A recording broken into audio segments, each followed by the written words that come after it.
Baik, Assalamualaikum warahmatullahi wabarakatuh. Jadi pada video kali ini saya akan menjelaskan terkait dengan eh, ujian akhir semester, yaitu dari mata kuliah Kapita Selekta. Di mana kita akan membahas terkait dengan chatbot di mana berbasis RAG dan juga LLM. Sebelumnya izinkan saya memperkenalkan diri terlebih dahulu. Nama saya Dito Arutarinas dengan NPM 23150611015 dari kelas Kapita Selekta C. Nah, terkait dengan sistem atau project yang saya ambil yaitu berjudul Rancangan Chatbot Asisten Relawan untuk Manajemen Hunian Darurat atau Shelter berbasis RAG LLM menggunakan standar SPARE Project dan juga Perka BNPB. Jadi mana ini berdasarkan latar belakang, yang mana itu dalam situasi tanggap darurat, relawan tuh dihadapkan pada tekanan yang tinggi dan juga waktu yang terbatas. Nah, terdapat beberapa kesalahan dalam manajemen hunian darurat yang akan dapat memicu krisis kesehatan sekunder yang memperparah kondisi dari si pasca bencana tersebut. Yang mana itu terdapat beberapa beban relawan di lokasi bencana, seperti pengambilan keputusan krusial di bawah tekanan, terus manajemen hunian logistik yang kompleks seperti air, sanitasi, dan juga ruang, terus juga risiko kelelahan dan kesalahan manusiawi, dan potensi wabah penyakit akibat sanitasi yang buruk. Di sini ada kesenjangan informasi terkait dengan standar dan juga realitanya. Meskipun pedoman teknis seperti Display Project dan juga peraturan BNPB itu sudah ada, dokumen-dokumen ini kan sangat tebal dan juga sulit diakses dan diaplikasikan secara instan di tengah krisisnya pasca bencana jika terjadi gitu. Nah, akibatnya relawan tuh sering mengandalkan intuisi yang rentan salah, jadi dia pakai feeling. Nah, seperti di gambar ini dijelaskan bahwa pedoman teknis itu ada setengah dan juga kebutuhan cepat di lapangan itu ada setengah. Nah, di mana kesenjangan akses informasi itu hanya di tengah-tengah dari si pedoman teknis dan juga kebutuhan cepat di lapangan. Nah, masalah utamanya adalah aksesibilitas referensi yang valid gitu. Nah, terdapat juga beberapa rumusan masalah, di mana pada penelitian yang saya buat ini itu bertujuan untuk menjawab tiga tantangan utama dalam pemanfaatan AI untuk manajemen bencana. Jadi di sini ada tiga rumusan masalah seperti arsitektur chatbot, terus integrasi pengetahuan, dan juga mitigasi risiko. Jadi mana untuk arsitektur chatbot sendiri, itu kita akan mempertanyakan bagaimana merancang chatbot asisten yang akurat menggunakan pendekatan RAG LLM untuk memberikan informasi teknis hunian darurat. Lalu untuk integrasi pengetahuan tuh bagaimana mengintegrasikan dokumen standar internasional atau SPARE dan juga regulasi nasional seperti BNPB itu ke dalam basis pengetahuan sistem.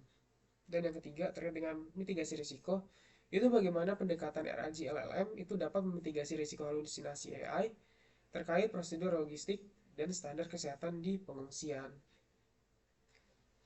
Nah, terkait dengan latar belakang lalu juga rumusan masalah tersebut, di sini saya itu terdapat solusi di mana itu untuk membuat chatbot asisten relawan berbasis RAG LLM.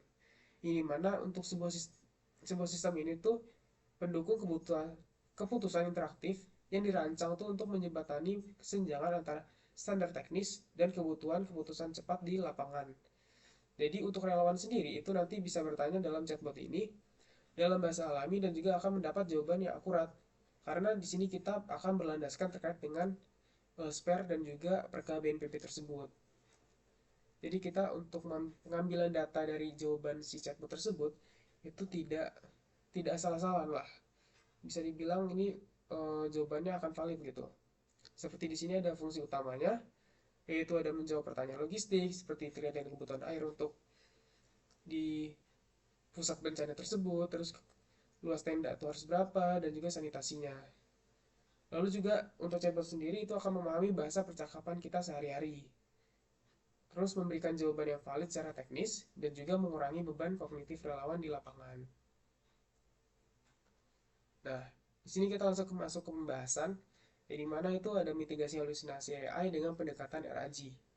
Nah, di mana untuk LLM standar itu rentan menghasilkan informasi yang salah atau halusinasi. Jadi, sebuah risiko yang tidak dapat ditoleransi dalam manajemen bencana. Jadi, kalau misalkan informasinya salah, itu sangat nggak bisa ditoleransi lah dalam manajemen bencana yang tema yang kita ambil ini. Nah, jadi untuk sini menggunakan RAG itu mengubah LLM dari penghafal itu menjadi peneliti yang andal. Seperti di sini perbandingannya, untuk LLM standar itu masih berisiko, sedangkan untuk RAG LLM itu sudah aman dan terverifikasi. Nah, untuk LLM standar sendiri, kenapa dia masih berisiko? Dia itu menjawab berdasarkan pola data internet yang luas. Jadi dia rentan dalam mengarang fakta demi kelancaran dari si percakapan tersebut. Sedangkan untuk RAG LLM sendiri, itu dia wajib menelusuri basis data terverifikasi seperti data SPARE dan juga BNPB sebelum menjawab. Jadi terkait dengan jawaban dari chatbot tersebut, dia akan terikat dengan fakta dan juga regulasi yang sudah terverifikasi. Nah, di sini terdapat arsitektur sistem modularnya, yang dimana untuk sistem ini sendiri itu dirancang dengan 4 komponen utama yang saling terintegrasi, guna untuk memastikan alur kerja yang efisien dan juga akurat. Nah, 4 komponen utama tersebut itu ada antarmuka penggunanya, terus ada pemrosesan pertanyaan, terus ada modul pencarian, terus juga ada generasi jawaban. Nah, terkait dengan antarmuka pengguna, itu di sini menggunakan desain sederhana yang responsif, itu untuk perangkat seluler di area dengan konektivitas yang terbatas. Lalu untuk pemrosesan pertanyaan, dia akan menganalisis maksud dan mengekstrak entitas kunci dari pertanyaan si relawan tersebut. Jadi kan ini chatbot untuk relawan. Jadi misalkan relawan itu akan bertanya terkait dengan berapa toilet, terus kayak 500 orang, itu dia akan mengekstrak entitas dari si kunci tersebut. Lalu di sini ada modul pencarian yang dimana dia akan menelusuri basis data SPARE dan juga BNPB menggunakan pencarian semantik untuk menemukan konteks yang relevan. Jadi seperti pemrosesan pertanyaan tadi, itu kan ada kata kuncinya. Nah, itu akan ditelusuri eh, dari si basis data yang ada gitu, seperti basis data dari SPARE dan juga BNPB-nya. Lalu yang keempat itu ada generasi jawaban atau LLM. Jadi dia akan merangkum potongan regulasi yang kaku itu menjadi instruksi yang mudah dipahami dan dapat ditindaklanjuti.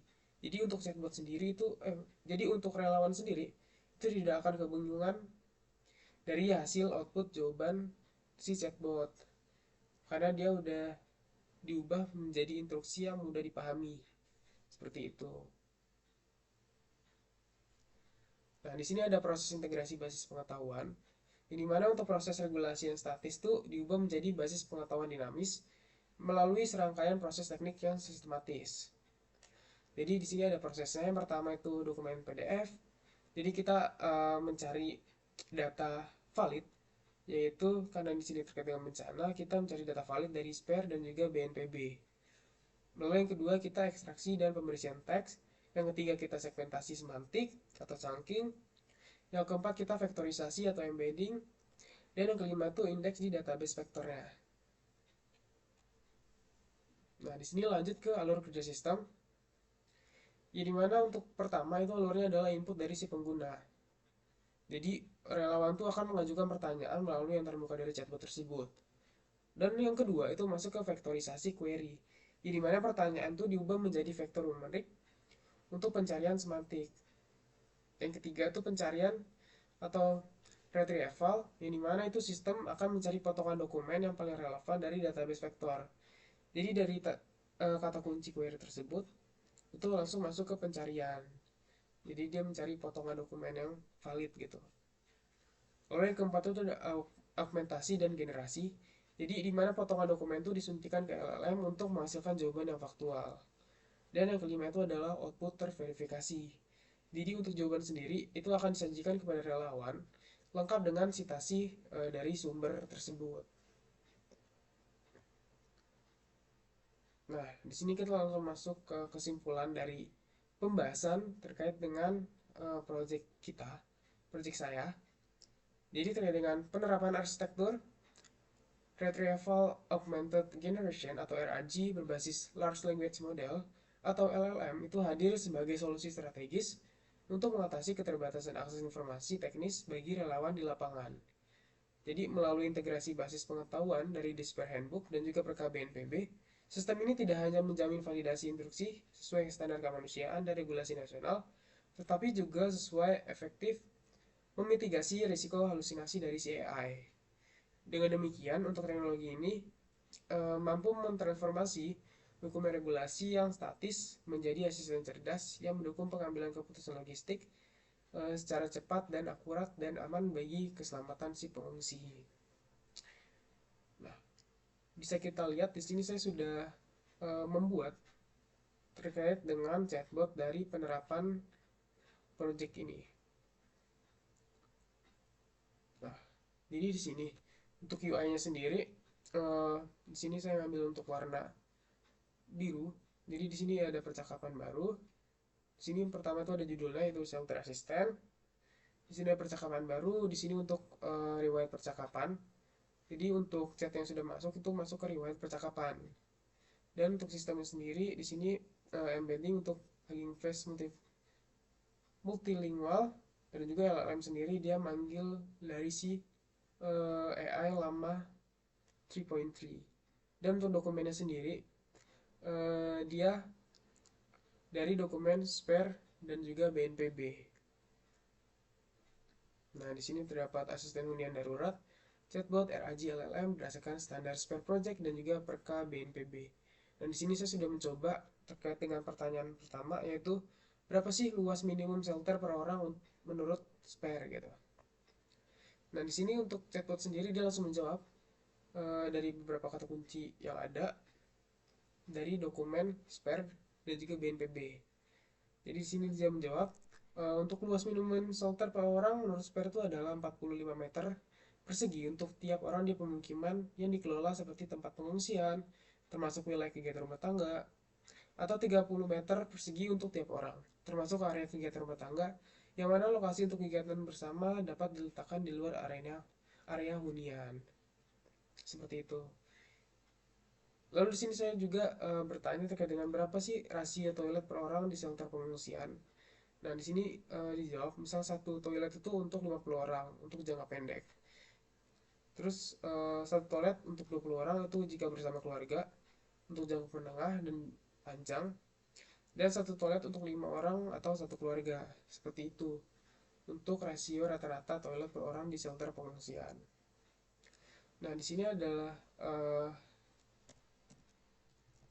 searching bar, yang dimana di sini kita bisa mengajukan pertanyaan dan juga kita bisa press enter untuk apply atau kita mencet kirim untuk pertanyaan lanjutannya.